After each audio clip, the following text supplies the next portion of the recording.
Hello students, आप सभी का स्वागत है।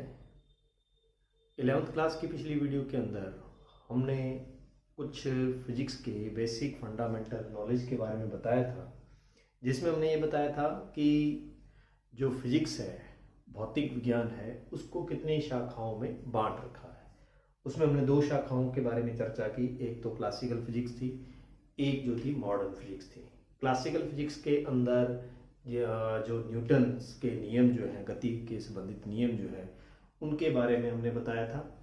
ठीक है। और नेक्स्ट जो अपने मॉडर्न फिजिक्स है, मॉडर्न फिजिक्स में न्यूक्लियर फिजिक्स, एटॉमिक फिजिक्स, यानी कि क्वांटम फिजिक्स जो है, क्वांटम फिजिक्स जो है वो मॉडर्न फिजिक्स के अंदर आती है। ठीक है। आज हम चर्चा जो करेंगे वो करेंगे प्रकृति में कितने प्रकार के मूल बल पाए जाते हैं। प्रकृति में मुख्यतः 4 प्रकार के मूल बल पाए जाते हैं। तो प्रकृति के मूल बल, प्रकृति के मूल बल या फंडामेंटल फोर्सेस, प्रकृति के मूल बल या fundamental forces of nature, fundamental forces of nature. ठीक है। प्रकृति के मूल बल क्या है उसके बारे में हम इस वीडियो के अंदर चर्चा करने वाले हैं। सबसे पहले प्रकृति के मूल बलों में सबसे पहला बल जो है वो है गुरुत्वाकर्षण बल। कौन सा बल है? गुरुत्वाकर्षण बल। इंग्लिश में इसको कहते हैं ग्रेविटेशन फोर्स, ग्रेविटेशनल फोर्स। ठीक है।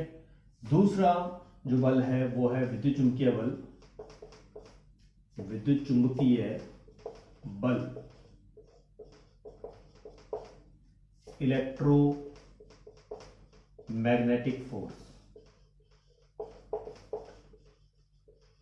तीसरा जो हमारे पास है वो है प्रबल नाभिकीय बल, प्रबल नाभिकीय बल, strong nuclear force.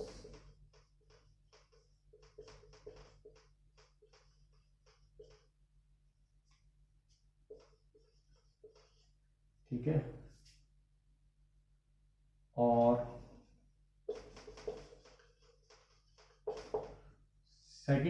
Fourth number है वो है दुर्बल नाभिकीय बल।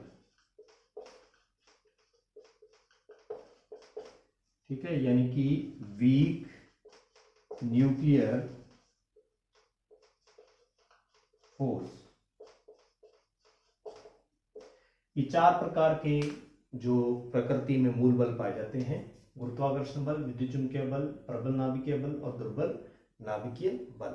अब हम बारी बारी से एक एक बल के बारे में हम पढ़ते हैं। सबसे पहले जो हमारे पास बल है वो है गुरुत्वाकर्षण बल। कौन सा बल है? गुरुत्वाकर्षण बल। ठीक है। अब गुरुत्वाकर्षण बल कहाँ कहाँ पाया जाता है, यहाँ हम ये कहें कि हम कहाँ कहाँ महसूस करते हैं गुरुत्वाकर्षण बल के बारे में। तो गुरुत्वाकर्षण बल के लिए ये जो नियम है, गुरुत्वाकर्षण बल के बारे में बताने वाले साइंटिस्ट का नाम जो है वो है न्यूटन। तो न्यूटन ने गुरुत्वाकर्षण बल से संबंधित एक नियम दिया जिसको हम कहते हैं गुरुत्वाकर्षण का सार्वत्रिक नियम। इस नियम के अनुसार क्या है कि मान लीजिए एक पिंड है जिसका द्रव्यमान है m1, एक और पिंड है जिसका द्रव्यमान है m2। इन दोनों के बीच की दूरी जो है वो, केंद्रों के बीच की दूरी जो है वो हम मान लेते हैं स्मॉल r। केंद्रों के बीच की दूरी कितनी मान ली? स्मॉल r मान ली। ठीक है। तो अब ये पिंड और ये पिंड इस पे बल लगाएगा, ये पिंड इस पे बल लगाएगा। ठीक है। तो हम ये कह सकते हैं कि इसके कारण ये बल और यहां पर ये बल, यानी कि m1 पर लगने वाला जो बल है वो F12 कह रहा हूं और ये F21 कह रहे हैं। ये दोनों जो है वो परिमाण में बराबर है, दिशा में विपरीत है। दोबारा समझ लें, m1 जो है वो हमारे पास एक द्रव्यमान है, एक द्रव्यमान पिंड है। m2 जो है वो दूसरा द्रव्यमान पिंड है, यानी कि m1 जो है वो उनके द्रव्यमान है, m2 भी उनके दूसरे पिंड का द्रव्यमान है। ये पिंड इस पे बल लगाता है F12 और ये पिंड इस पे बल लगाता है F21। ये दोनों बल परिमाण में बराबर और दिशा में विपरीत है। ठीक है, नेक्स्ट हम बात कर रहे हैं कि इस बल का मान क्या होगा। मैं इसको F लिख रहा हूं, परिमाण बराबर है इसलिए F लिख रहा हूं। इस बल का मान जो होगा वो दोनों पिंडों के द्रव्यमानों के गुणनफल के समानुपाती है। दोनों पिंडों के द्रव्यमानों के गुणनफल के समानुपाती है और बीच की दूरी के वर्ग के व्युत्क्रमानुपाती। बीच की दूरी क्या है, स्मॉल आर है, तो स्मॉल आर के वर्ग के व्युत्क्रमानुपाती हो गया। ये समानुपाती चिन्ह है, इस समानुपाती चिन्ह को हटाते हैं, एक कांस्टेंट आता है जिसका नाम है small capital G m1 m2 upon में r स्क्वायर। यहाँ g क्या चीज है, g है गुरुत्वीय नियतांक। g क्या चीज है, गुरुत्वीय नियतांक। इसकी वैल्यू फिक्स होती है 6.67 into 10⁻⁻11 newton into metre square पर किलोग्राम स्क्वायर। ये जी की गुरुत्वीय नियतांक की वैल्यू फिक्स है। ठीक है, तो हम बात कर रहे हैं गुरुत्वाकर्षण बल। गुरुत्वाकर्षण बल का हमने अनुभव कहाँ कर सकते हैं, गुरुत्वाकर्षण बल का हम अनुभव वहां करेंगे जहां पर हम ऐसे पिंड की बात करें जिसका द्रव्यमान उपस्थित हो। तो इसका मतलब गुरुत्वाकर्षण बल के लिए उत्तरदायी कौन है, गुरुत्वाकर्षण बल के लिए उत्तरदायी यानी कि किसके कारण गुरुत्वाकर्षण बल लगेगा, तो हमारा आंसर होगा पिंडों का द्रव्यमान। पिंडों का द्रव्यमान, जहां पर पिंड के द्रव्यमान होंगे वहां पर गुरुत्वाकर्षण बल लगेगा। ठीक है, ये गुरुत्वाकर्षण बल मोस्टली कहां पाए जाते हैं, गुरुत्वाकर्षण बल ज्यादातर जो है वो बड़े पिंडों में पाए जाते हैं। एग्जाम्पल के तौर पे जैसे हम बात कर सकते हैं सूर्य और पृथ्वी के बीच में गुरुत्वाकर्षण बल कार्य करता है, पृथ्वी और चंद्रमा के बीच में भी गुरुत्वाकर्षण बल कार्य करता है, और जितने भी ग्रह हैं उन ग्रहों के बीच में भी गुरुत्वाकर्षण बल कार्य करेगा। तो गुरुत्वाकर्षण की जो प्रास है, प्रास का मतलब रेंज, कहां तक गुरुत्वाकर्षण हो सकता है, तो गुरुत्वाकर्षण बल की प्रास जो है वो है अनंत। कितनी है, अनंत है। गुरुत्वाकर्षण बल की प्रास कितनी है, अनंत है। ठीक है, क्योंकि हमने कहा कि जो बड़े पिंड हैं यूनिवर्स के अंदर उनके मध्य जो बल लगने वाला बल जो है वो गुरुत्वाकर्षण बल है, लेकिन प्रकृति में पाए जाने वाले ये सभी बलों से दुर्बल बल है। ये नोट करने वाली बात है, प्रकृति में पाए जाने वाले सभी बलों से दुर्बल बल है। सबसे कमजोर बल जो है वो क्या है, गुरुत्वाकर्षण बल है। और आगे हम पढ़ेंगे नाभिकीय बल। नाभिकीय बल सबसे स्ट्रॉन्ग फोर्स होता है। ठीक है, उसके बारे में जब अपने पढ़ेंगे तो वहां पर क्लियर हो जाएगा कि नाभिकीय बल सबसे स्ट्रॉन्ग क्यों माना गया है। ठीक है, गुरुत्वाकर्षण बल जो है वो सबसे कमजोर बल है क्योंकि इसकी प्रास जो है वो बहुत ही अधिक दूरी पर है, अनंत दूरी पर है। जैसे हम बात करेंगे यहाँ पर जो हमारे पास इलेक्ट्रॉन है, तो इलेक्ट्रॉन के बीच में भी गुरुत्वाकर्षण बल कार्य करता है, लेकिन इलेक्ट्रॉन पर आवेश होने के कारण जो है एक और बल कार्य करने लग जाएगा जिसका नाम है विद्युत चुंबकीय बल। तो विद्युत चुंबकीय बल और गुरुत्वाकर्षण बल को यदि अपने कंपेयर करें तो उसमें विद्युत चुंबकीय बल ज्यादा प्रबल होता है। ठीक है, तो गुरुत्वाकर्षण बल का जो उत्तरदायी है यानी कि उद्गम स्रोत हम बात करें तो गुरुत्वाकर्षण बल का उद्गम स्रोत क्या है, पिंडों का द्रव्यमान। इसकी प्रास क्या होती है, अनंत होती है। अब गुरुत्वाकर्षण बल जहां पर लग रहा है उस कंडीशन में जो कण आ रहे हैं उस कण को हम क्या कहते हैं, ग्रेविटोन कहते हैं। यानी कि क्षेत्र कण जो क्या होगा, क्षेत्र कण जो होगा वो होगा ग्रेविटोन। ठीक है, क्षेत्र कण क्या होगा, ग्रेविटोन। जैसे ये पिंड है तो इस पिंड को हम नाम देंगे कि ये ग्रेविटोन है। ठीक है, यानी कि जो भी पिंड जिस क्षेत्र के अंदर हम गुरुत्वाकर्षण बल की बात करेंगे और जहां पर जो कण आएंगे जिनके मध्य हम गुरुत्वाकर्षण बल की बात कर रहे हैं उसको हम कहते हैं ग्रेविटोन। ठीक है, नेक्स्ट गुरुत्वाकर्षण बल से संबंधित कौन सा तथ्य है, नेक्स्ट तथ्य हमारे पास यह है कि गुरुत्वाकर्षण बल हमेशा केंद्रीय बल होता है।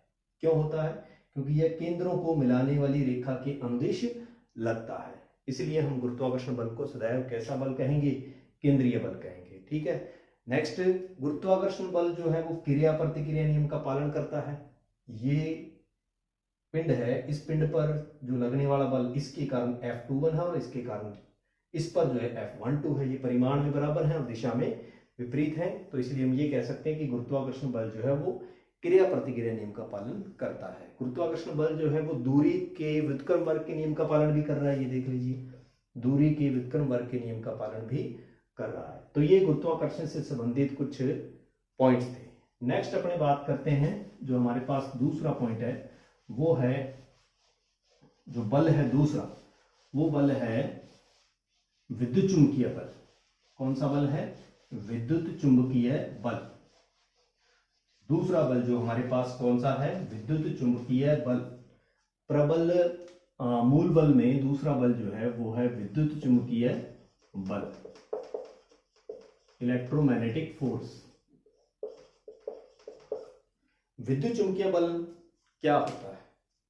ठीक है, विद्युत चुंबकीय बल जो होता है वो हम किसको कहते हैं? विद्युत चुंबकीय बल जो होगा वो होगा, हमारे पास एक आवेश है Q1, या हम ये कह सकते हैं किसी पिंड पर उपस्थित आवेश जो है वो कितना है? Q1 है। एक और आवेश है जिसका नाम क्या है? Q2। किसी पिंड पर उपस्थित आवेश की बात हम क्या कहेंगे? Q2 है। ठीक है, तो यहां पर जो आवेश के बारे में बात की थी, जैसे आवेशों के बीच में जो लगने वाला बल है उसके बारे में चर्चा करने वाले वैज्ञानिक का नाम है कूलाम। तो कूलाम के अकॉर्डिंग क्या है? कूलाम ने कहा कि यदि दो आवेश आपके पास हैं, यहां पर भी हम आवेश की चर्चा दो प्रकार से करेंगे। यदि आवेश स्थिर है तो केवल विद्युत बल होगा, और यदि आवेश त्वरित गति से गतिशील है तो विद्युत चुंबकीय बल होगा। ठीक है, ये अपने को ध्यान रखना है कि यदि आवेश स्थिर है तो क्या होगा? विद्युत बल होगा, और यदि आवेश त्वरित गति से गति कर रहा है तो उस कंडीशन में जो बल होगा वो विद्युत चुंबकीय बल होगा। यहां पर ये दो आवेश है, इनके बीच की दूरी भी हमने क्या मान ली? स्मॉल r मान ली। ठीक है, इस आवेश के कारण और इस आवेश के कारण जो हमने गुरुत्वाकर्षण बल बताया था, गुरुत्वाकर्षण बल जो होता है वो सदैव आकर्षण बल होता है। उसमें तीर के निशान हमने ऐसे दिखाए हैं, एक दूसरे की ओर, मतलब एक दूसरे की ओर खींच रहे हैं। तो गुरुत्वाकर्षण बल जो होता है वो कैसा होता है? सदैव आकर्षण प्रकृति का होता है।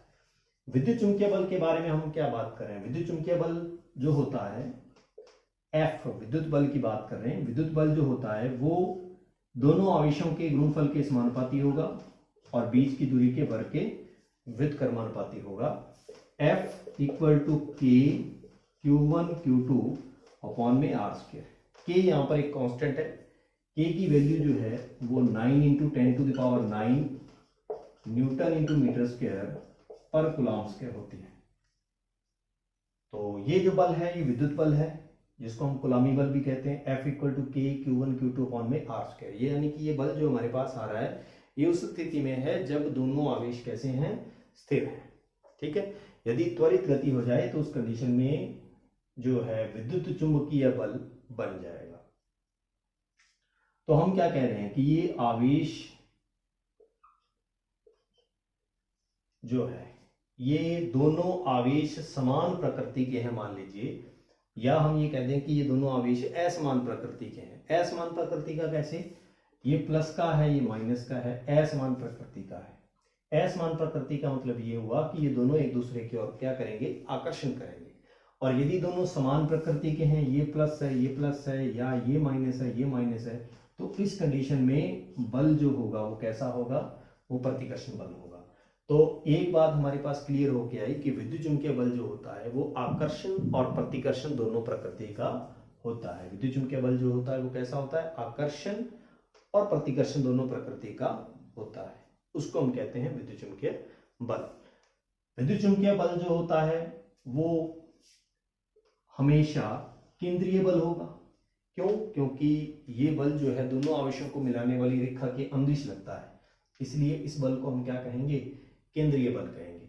विद्युत चुंबकीय बल क्रिया प्रतिक्रिया नियम का पालन करता है। एक आवेश के कारण दूसरे आवेश पर, दूसरे आवेश के कारण पहले आवेश पर जो लगने वाला बल है वो परिमाण में बराबर और दिशा में विपरीत होता है। विद्युत चुंबकीय बल जो है वो दूरी के व्युत्क्रम वर्ग के नियम का पालन करता है। दूरी के व्युत्क्रम वर्ग के नियम का मतलब ये देखिए दूरी है तो इसका r² डायरेक्टली इनवर्सली प्रोपोर्शनल है, इनवर्सली प्रोपोर्शनल है r के। तो दूरी के व्युत्क्रम वर्ग के नियम का पालन भी कर रहा है। कौन सा नियम? विद्युत चुंबकीय बल। ठीक है, नेक्स्ट अपनी बात करते हैं कि ये विद्युत चुंबकीय बल लगता कहाँ है। विद्युत चुंबकीय बल वहां लगेगा जहां पर किसी पदार्थ पर आवेश उपस्थित हो, जैसे इलेक्ट्रॉन इलेक्ट्रॉन के बीच में, इलेक्ट्रॉन प्रोटॉन के बीच में, प्रोटॉन प्रोटॉन के बीच में। ठीक है, तो इस प्रकार से ऐसे कण जिन पर आवेश उपस्थित हो वहां पर विद्युत चुंबकीय बल लगता है। ठीक है, इसकी जो परास होती है, विद्युत चुंबकीय बल की जो परास होती है वो गुरुत्वाकर्षण बल की तुलना में बहुत कम होगी। गुरुत्वाकर्षण बल की परास जो होती है वो बहुत ही अधिक होती है, अनंत परास होती है, लेकिन इसकी परास जो होगी वो गुरुत्वाकर्षण बल की तुलना में बहुत ही कम होगी। ठीक है, इसका जो क्षेत्र कण है उसको हम फोटोन नाम देते हैं। क्षेत्र कण को क्या नाम देते हैं? फोटोन नाम देते हैं। ठीक है, तो विद्युत चुंबकीय बल के अंदर कौन कौन से पॉइंट्स आए हमने पढ़ा। गुरुत्वाकर्षण बल में कौन कौन से पॉइंट आए उसको भी हमने पढ़ा। कौन कौन से पॉइंट जो है वो एक जैसे हैं। गुरुत्वाकर्षण बल में हमने बताया कि गुरुत्वाकर्षण बल केंद्रीय बल होता है, उसी प्रकार विद्युत चुंबकीय बल भी केंद्रीय बल होता है। गुरुत्वाकर्षण बल दूरी के व्युत्क्रम वर्ग के नियम का पालन करता है, तो विद्युत चुंबकीय बल भी दूरी के व्युत्क्रम वर्ग के नियम का पालन करेगा। गुरुत्वाकर्षण बल जो है वो क्रिया प्रतिक्रिया नियम का पालन करता है, तो विद्युत चुंबकीय बल भी क्रिया प्रतिक्रिया नियम का पालन करता है।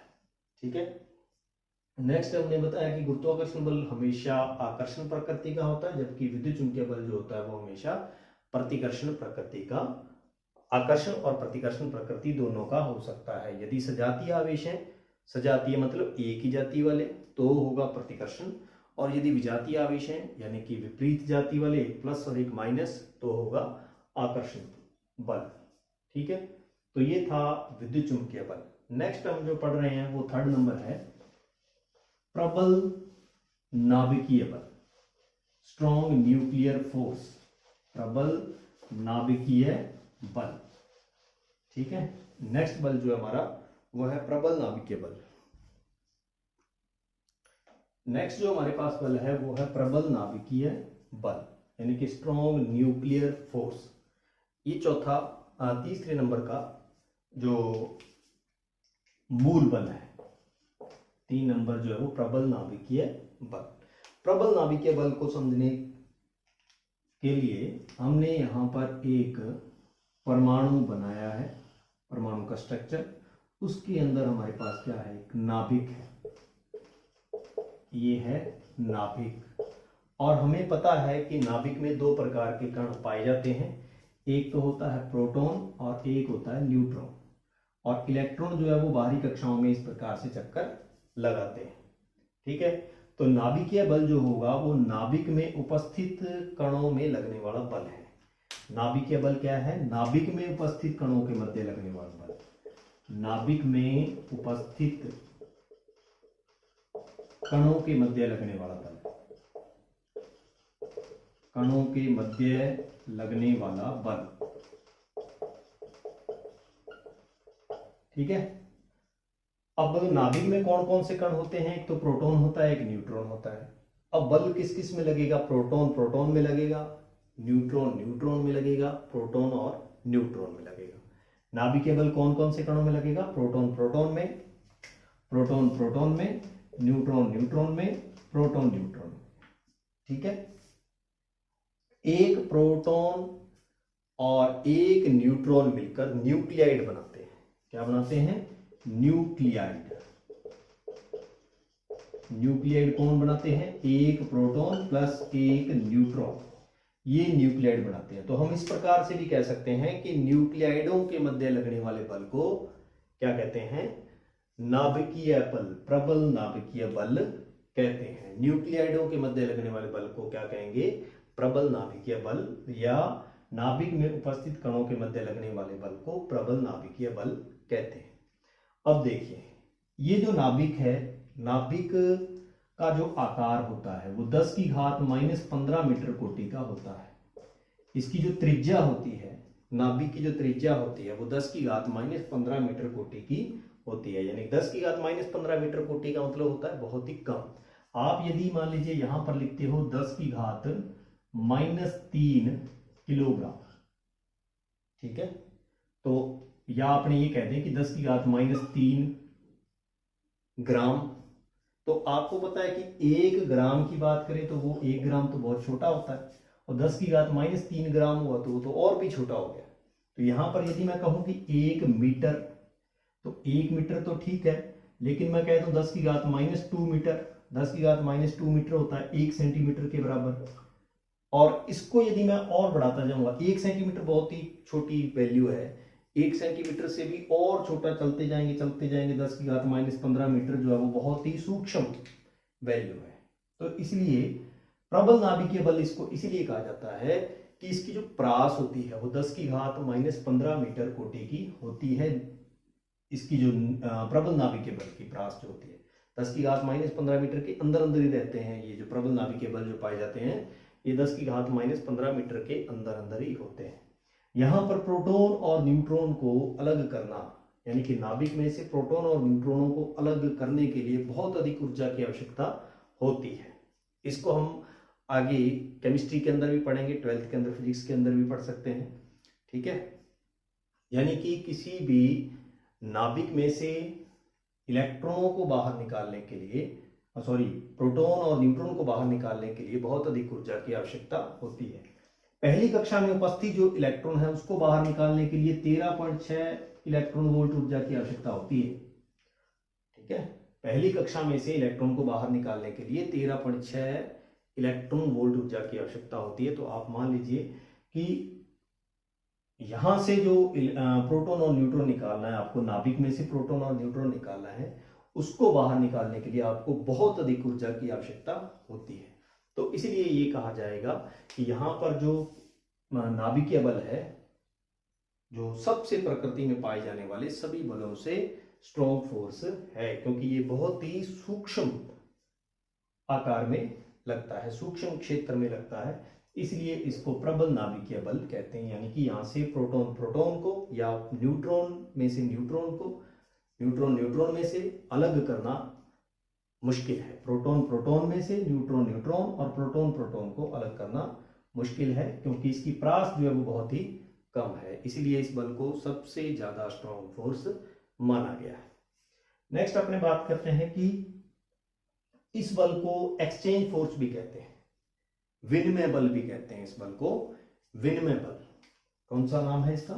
विनिमय, विनिमय एक्सचेंज फोर्स भी कहते हैं। ठीक है, क्लियर? तो ये हो गया प्रबल नाभिकीय बल। ठीक, नेक्स्ट जो इसके बाद है वो है सबसे, जो अपने दुर्बल नाभिकीय बल की बात करते हैं। तो दुर्बल नाभिकीय का मतलब ये नहीं है कि वो गुरुत्वाकर्षण से भी दुर्बल हुआ। दुर्बल नाभिकीय बल का मतलब ये है कि उसमें नाभिकीय बल की तरह ही व्यवहार होगा, लेकिन वो प्रबल नाभिकीय बल से क्या है? कमजोर है। जितनी भी रेडियो एक्टिव अभिक्रियाएं हैं, रेडियो एक्टिव अभिक्रियाएं, इसको हम नेक्स्ट 4 नंबर जो लिखेंगे वो क्या लिखेंगे? दुर्बल नाभिकीय बल। कौन सा बल है? दुर्बल नाभिकीय बल, यानी कि वीक न्यूक्लियर फोर्स। दुर्बल नाभिकीय बल जो होता है, जितनी भी रेडियो एक्टिव अभिक्रियाएं जैसे यूरेनियम है, यूरेनियम जब स्वतः विघटित होता है तो वो 3 प्रकार की किरणें देता है, अल्फा, बीटा और गामा। ठीक है, यानी कि जो भी रेडियो एक्टिव पदार्थ है, रेडियो एक्टिवता कहते किसे हैं? रेडियो एक्टिवता कहते हैं ऐसे पदार्थ जो स्वतः विघटित होते हैं। ठीक है, उसमें जो बीटा क्षय अभिक्रिया होगी, बीटा क्षय। अब बीटा क्षय का मतलब क्या है? बीटा क्षय उसको कहते हैं जब किसी भी रेडियो एक्टिव अभिक्रिया से इलेक्ट्रॉन और पॉजिट्रॉन की उत्पत्ति होती है।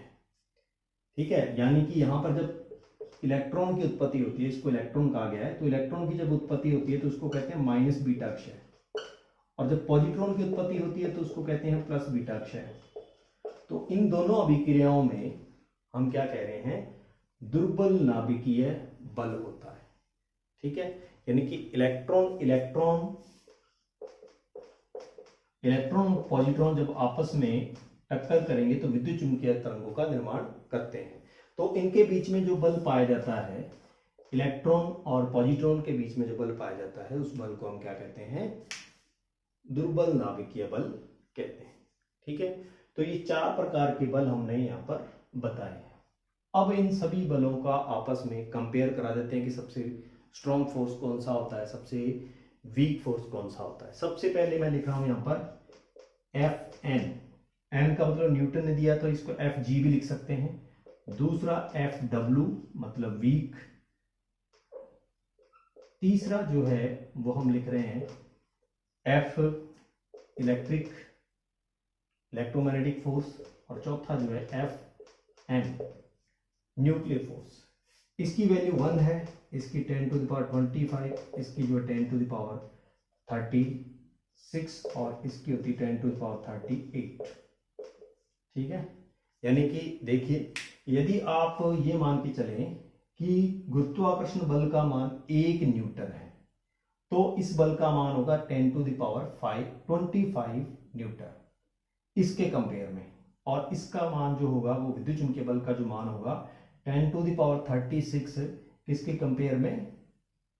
गुरुत्वाकर्षण बल के कंपेयर में। और न्यूक्लियर फोर्स को देखिए 10 टू द पावर 38 है, यानी कि इसका जो मान होगा वो किसके कंपेयर में? जो गुरुत्वाकर्षण बल है उसके कंपेयर में 10 टू द पावर 38 होगा। यानी कि सबसे स्ट्रॉन्ग फोर्स जो होगा, सबसे स्ट्रॉन्ग फोर्स जो कौन सा हुआ? ये हुआ। और सबसे वीक फोर्स कौन सा हुआ? ये। ठीक है, इसको हम बढ़ते हुए क्रम में लिखना चाहें तो इस प्रकार से लिख सकते हैं एफ एन, ये लेस देन है किससे? एफ डब्ल्यू से।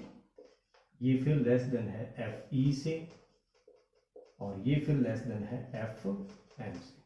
तो ये सबसे कम है, फिर उससे बड़ा, फिर उससे बड़ा, फिर उससे बड़ा, तो ये बढ़ता हुआ क्रम हो गया।